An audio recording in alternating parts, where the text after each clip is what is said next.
Vane Lopes here from Off the Block, and a sad day in college men's volleyball as the University of the Pacific has decided to eliminate its men's volleyball team following the 2014 season. Now, this was a move that's been in the work for a couple months as the athletics department announced in September its recommendation to eliminate the program as part as a university-wide move to shrink down the school's budget and reduce about 5% from every single athletics department.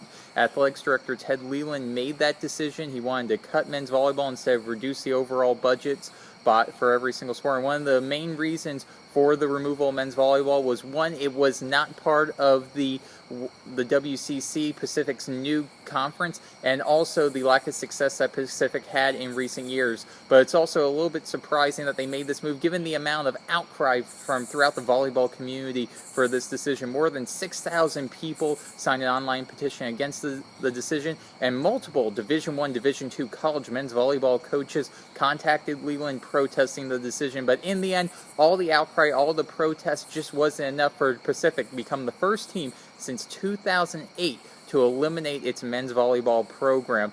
So moving forward, it's going to be very interesting to see how the 2014 season shakes out. Pacific, yeah, they haven't reached the MPSF tournament in recent years, but this is still a very good team, and they're going to be very competitive, very feisty throughout the 2014 season. And who knows, it might be, what way would it be if they were to end the program's history in the postseason by getting a bid into the MPSF tournament. But moving forward beyond the 2014 season, it's going to be very interesting because this decision could have a ripple effect in college men's volleyball. Not necessarily in more teams, more programs cutting their men's volleyball program. Actually, men's volleyball has been very strong with numerous Division II programs adding the sport. However, you're going to start seeing the interesting ripple effect and development with the MPSF. How are they going to now schedule? Are they going to change their conference scheduling? They're obviously going to have to move down from 24 games to 22 games. That's going to be one interesting thing. Then the other interesting aspect of this is look to see if any Pacific players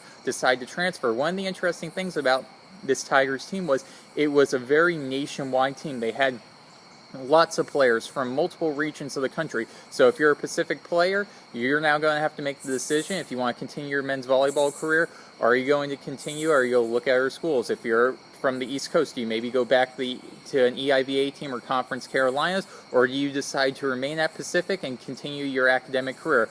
All in all, those are going to have to be decisions that are going to have to be made for the future, and those are going to be individual decisions made by the players in the upcoming days and upcoming months. But for now, obviously a very disappointing day as Pacific has eliminated its men's volleyball program.